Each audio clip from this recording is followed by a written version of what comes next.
I'm doing my very first book review / discussion for Renegades by Marissa Meyer. So this is new. I filmed this video like 2 weeks ago and then I was trying to rewatch it and it was really bad. It was bad. I was not in a good mood that day and you can tell. I was so frustrated the whole time. But I'm here now refilming it because I have so much to discuss and I wanted this to be my first review on my channel. I am NaNoWriMo shirt because it's like the most superhero thing I have since this book is about superheroes, if you didn't know.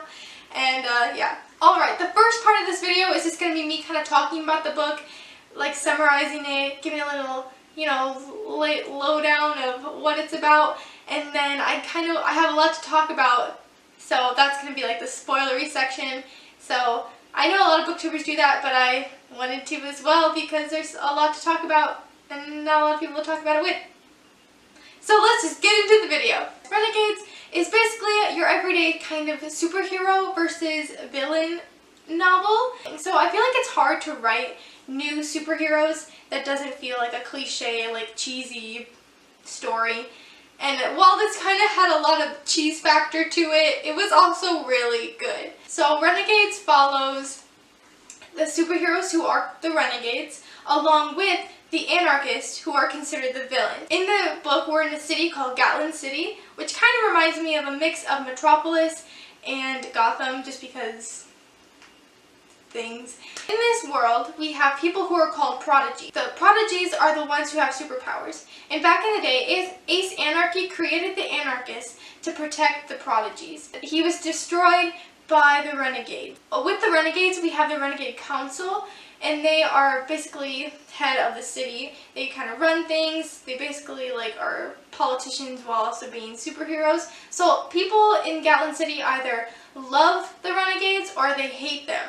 And then anarchists are obviously the villains, so I think they're mostly hated. This book focuses on the characters of Nova, who is an anarchist. Her alias is Nightmare. She can put people to sleep, but she can also stay awake. She doesn't need to sleep. We follow the character of Adrian, who is a renegade. So Adrian is called Sketch. He can actually draw something, and depending on his intention, it will come to life or do what he needs it to do. I think that is a pretty rad superpower. Like, he could literally create money and never be poor. Basically, in this story, we follow Nova and Adrian. Adrian's trying to find out who Nightmare is because he thinks that she is linked to his mother's murder. Nova, who is Nightmare, goes undercover as a renegade so she can kind of find out what they're up to and how the anarchists can get an advantage on them, that kind of thing. So they're both kind of trying to find out things about each other, and there's just like this wall that they just can't, they don't realize one is the same. Like, it's a mess, but it's also really good. This book has a lot of action. There's a lot of really funny, witty lines. There's actually some really sad moments as well that left me crying. I was crying. I'm not going to say why I was crying. I think the biggest issue I had was that there were a lot of characters to follow. Like, you not only have all the renegades, the Renegade Council, you have the anarchists, but you don't only have Adrian's team of renegades. You have like all these other groups that are teams of renegades as well. So during the book, I was like, man, I wish she had a glossary of characters. And then like halfway through, I realized at the very front of the book is a glossary of characters and like their real names and their aliases. So there's a lot of characters to follow, but I'm glad she did leave that glossary and that I found it. Finally, I can't believe I didn't notice it at the beginning. There's a lot of really strong characters. I love them. I love all their powers. Their names are a little cheesy, but I think that's what makes it really fun. Luckily, we're getting another book, and then after that, we actually are getting another book. It's supposed to be a duology, but it's becoming, I think, a trilogy, so that's exciting. Yeah, but Marissa Meyer does a really great job bringing these characters to life. I really found a love for Nova. I don't know why, I just really liked that character, and I liked Adrian. I think he has a lot of growing to do, so I'm kind of hoping to see that in the next book. But overall, the writing is really strong. Her descriptions are great. I could visualize everything really clearly. It was all really unique, and the world and the characters are all really fun. And I'm really looking forward to the next one because there's a lot of unresolved things. So, yeah, so overall I gave this book 4 out of 5 stars, and I definitely can't wait for the next one. Also, I just want to say this cover is beautiful. Every time time I saw it in the store, I was like, I need this book. I like would run to it, grab it, and just hold it. Plus, I love big books, and this is a nice big book. And the cover is just so aesthetically pleasing. The red and the blue, the basic superhero colors we got going on. But like the helmet and her like little hood, I was a big fan. This isn't my copy, this is a library copy, which is why it's very shiny and glossy. But I definitely want to get my own one day when I'm not broke. So, yeah. Alright guys, that's it for the non-spoilery. Like I said, this book is great. If you love superheroes, strong, funny characters, a little bit of some emotional distress in that, then I think you guys should definitely check out Marissa's books. And if you haven't read the Lunar Chronicles, definitely check those out too, and Heartless if you're really into Alice in Wonderland. So yeah, you guys should totally check out Marissa's books. She's an amazing writer, and I am looking forward to anything else she writes in this world. Now time for the spoilery section. Pew pew. I don't know why I did that prologue, guys. I cried. I was not expecting the prologue to be that sad. And then here we are. So Nova as a child, and then she has her little baby sister and her parents, and she falls asleep. And next thing you know, she wakes up and her parents are about to be killed for something this big misunderstanding about being betrayed. I kind of forget the whole like thing. They get killed and she runs out of the house trying to save herself when she realizes Evie, her baby sister, is not in her arms. She left her baby sister in there. I was kind of like, how did you forget your baby sister? I'm like, she's a kid. She's like probably like, I think she was like 7 or 8. And then her baby sister was crying. And then we have that line, that little tiny sentence in there. Evie had stopped crying. Evie had stopped. And I'm like, oh, what? I had to like, I was still reading it, and I went back and reread it. And then I just started crying. I was like, just so sad. Like, this poor little baby, and Nova was just having this moment. And then you find out, like, when her uncle comes, his name is Ace, and he is Ace Anarchy, and he is a prodigy. And you're like, what? I was a little taken aback at that moment. I'm like, okay, I can see it. This'll happen. So now we have Nova as Nightmare, and that's when that moment we discover that she can put people to sleep because she puts the killer to sleep. At first I'm like, she killed him, but then they're like, oh no, he's still awake. Like, you know, something, we gotta get rid of it. And he has to end up killing it, you know. That scene was so clear and vivid in my head, and it just really broke my heart. And but then we open up next with the parade. I loved the parade scene. That was also, the descriptions were so great. The floats, you know, you have all the floats of the anarchists and like people getting all angry about it, but it was so clear to me at what this parade, what was going on, how these people were feeling. And then we have that moment when Nova runs into Adrian, who we don't really know is Adrian yet. I mean, we do, but don't. But then there's like this exchange that she recognizes him, I think. Like, he goes to fix her bracelet, and then he's like she's like, oh, he looks familiar, but is that a thing? Did I read that wrong? I could have sworn like she said she recognized him, but then after that it wasn't really mentioned anymore. But anyway, so during this parade we have Nightmare. Nightmare, Nova, whatever, climbs up to the top. She goes to kill Captain Chromium but he's like invincible, kind of like Superman. She misses, like it passes his temple, I think. Oh, and Sentinel. The Sentinel shows up, and he's a new guy. We don't know who he is yet, right? We don't know who that is. Obviously now we know it's Adrian, but at the time I'm like, this seemed kind of weird. Like, who is this guy? He's not a part of the Renegades, he's not a part of the Anarchists, like he's just this rogue superhero who tries to do everything right. And then the puppeteer, you guys, we get introduced to the puppeteer at this moment, and the puppeteer was so wild to me. He reminded me of that clown guy from Skyrim. I don't know if you guys, Cicero, is that his name? He's from Skyrim. He's like the little whatever. Anyway, so the puppeteer shows up in this balloon and he starts controlling all these kids, and I was just like, what is this guy doing? Like, who are you? Like, I was freaked out by his power. I was like, I can just picture these kids with the little puppet mouths and like their strings, and that was just too much. That was too much. But then she gets in the balloon trying to escape, and Nova tosses him out, and I was dying. I was like, this is so amazing. I was laughing so hard. I love that moment. Like, she just kind of throws him out, and then he gets captured by the Renegades. But Nova escapes, and no one knows who Nightmare is. The Sentinels are like, what? And he has like all these superpowers that nobody has like ever heard of, because he can draw them on himself because he is Sketch. And when I found that out, my mind was blown. I was like, what? He can literally create any superpower, and he has like fire, he has that like ray gun thing and like knocks people out later on. He just has any power he could possibly dream of, and he can create it because he's Sketch. And everyone's like, his power's so lame because he can draw, like that's it. Little do they know, the Sentinel, Adrian, can literally draw any superpower. That was really cool to me. I was really proud of Marissa Meyer for that moment. She's so good. She's such a great, clever little writer. Nightmare says something to him, one cannot be brave who has no fear. And that triggers something in Adrian. He's like, I know those lines because that was written on a note on his mother's dead body. Everyone ruled it as like suicide, but she could fly, so it doesn't count, and so obviously she was killed. Somehow Nova knows this, but she doesn't, because she's not really at the age that she could possibly, like, know that, like, she couldn't. It's just, we don't know yet. We don't know. There's a lot of answers we don't have from this first book. I feel like we got maybe like 3 answers out of like 50 million that are questioning up in my head. So yeah, one cannot be brave who has no fear. That was a really cool line.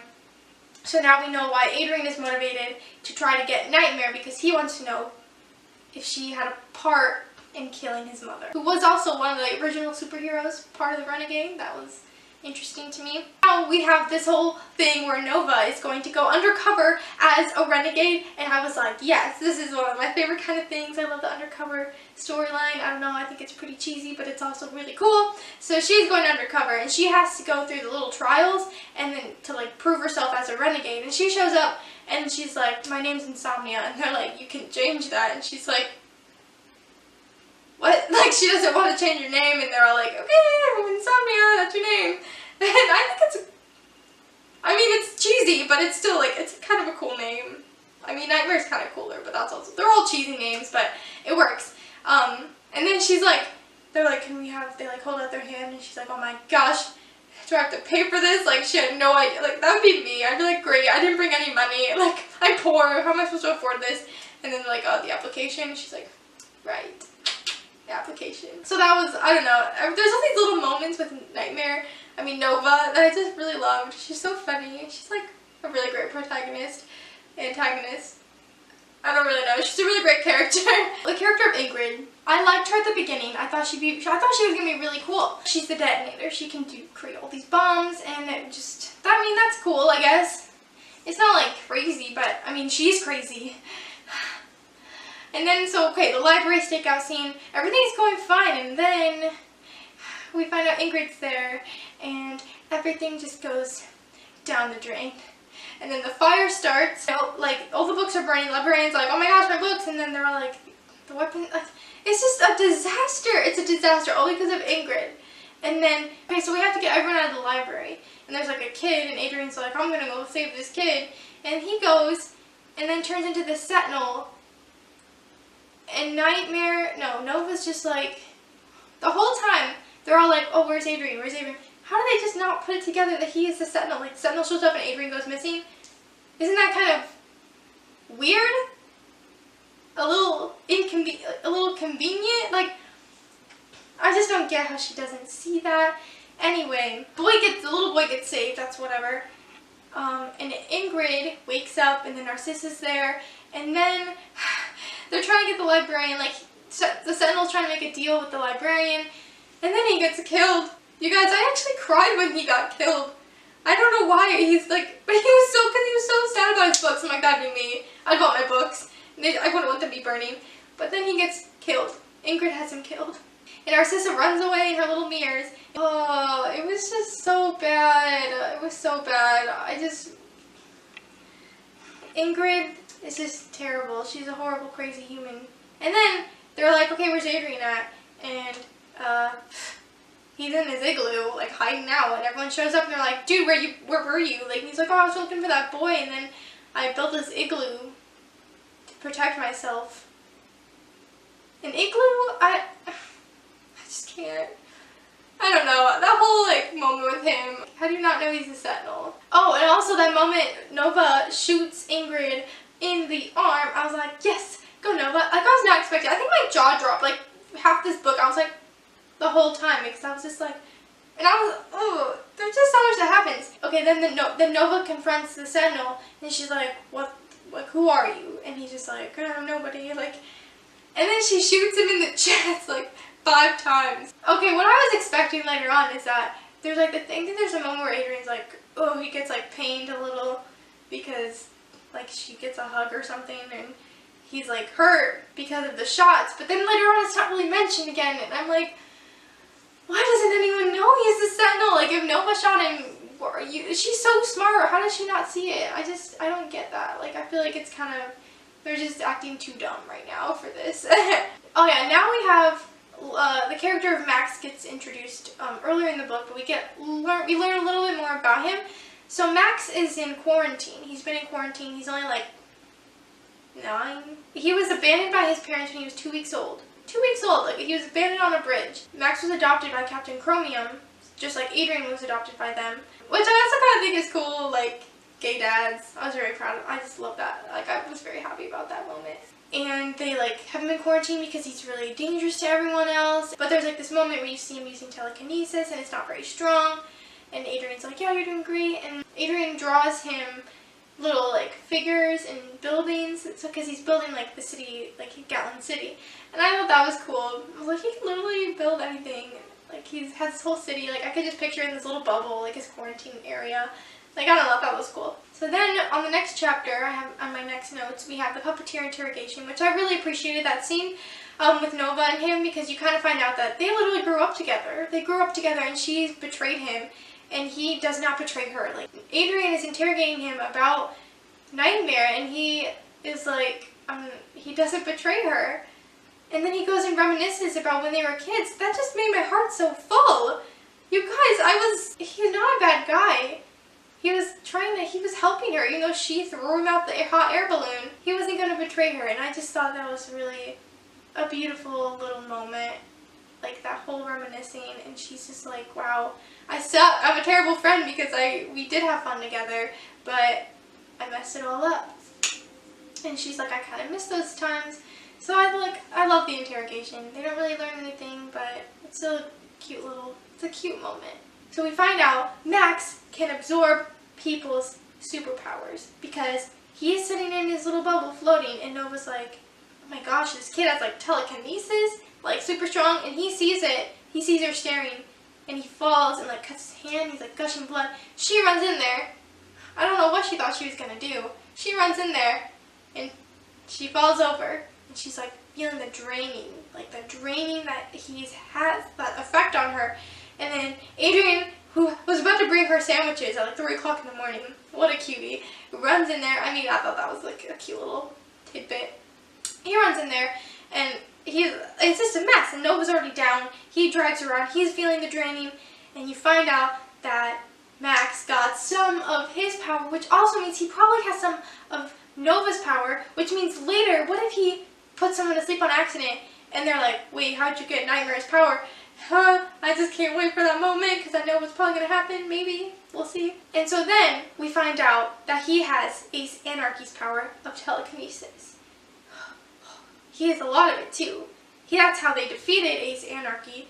They used the little baby to drain his power. It's just wild. When I was like reading this, I was like, oh my gosh, this is like brilliant. They used this little kid, this baby, to drain his power. And that's how they defeated him. So Nova's in the hospital, and then we kind of have this cute moment between her, the butterfly girl. She tells her about like the artifacts. Nova goes looking for the artifacts, and you find out that the helmet of Ace Anarchy is a fraud, like it's fake, and that they have the real one, but it's not destroyed like with the little, like it's still intact. And that helmet like is the one that gives them power. So she's like, oh, this is some great news. And I had already kind of called everything that was happening by this point. Like, I kind of knew the ending before it happened, but that's fine. I was fine with it. Okay, so then we have the moment Ingrid and Nova want to fake their deaths. Well, Ingrid wants them to fake their deaths so that they like stop getting hunted. So they have this whole battle in the like fun house, at the little cute little carnival where Adrian and Nova had a little date. So then they have this whole like death fight scene, and Ingrid again, I just can't handle her. This is so wild and crazy, and she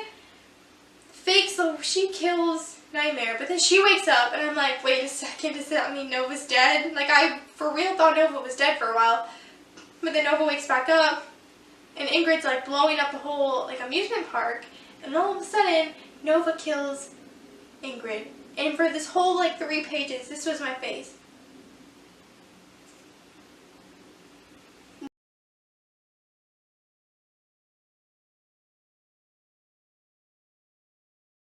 If you read this book, leave me your thoughts down below about it, what you thought, like some of your theories for the next one, your favorite scenes, just anything. I really want to know what you guys think about Renegades, because obviously I had a lot of notes about it that I wanted to talk about, and like favorite moments, things like that. So yeah, that's it. Thank you guys so much for watching. If you like this video, please give it a nice little thumbs up. If you want to follow me on this booktube journey, please subscribe, and you can also follow me on social media at Erica A. Gobble. I will leave links to those down below. I'll see you soon with another video. Bye!